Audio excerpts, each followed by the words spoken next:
one thing you take from this interview, record yourself. That's it. And I challenge everyone, do it at least once a day for the next 7 days and watch it. When you watch it, here's the way to increase your self-awareness as well.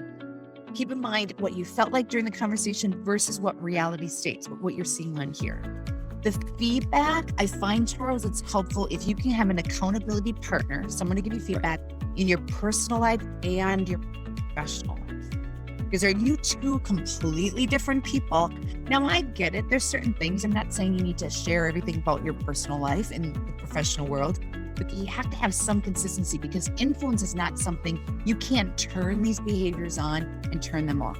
It's not authentic. People will notice it. Asking your family members are the biggest investment you're going to make in a coach. And how you do that is before you have a conversation, perhaps tonight at dinner, ask for one piece of feedback just for 2 minutes during the conversation. You don't have to be giving feedback constant. That's also what helps increase the self-awareness of how you set up the feedback up for work.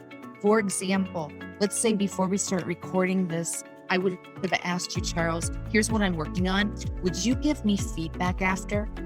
And that way I'm guiding you on exactly what I want feedback. It's going to benefit me and it makes it easier on you as well. Another way to give feedback is if you can do it in the moment. If we weren't recording and it was just you and I hanging out having a conversation, that's where I would say to you, here's what I'm working on. Would you give me feedback in the moment? So it's really identifying what do you want, be very clear on it, then being consistent on doing those two. You can't start and stop it. Because your self-awareness will never get to that point where we want to get you to the point where you're aware of what you're doing well, what's not working well in these high stakes conversations.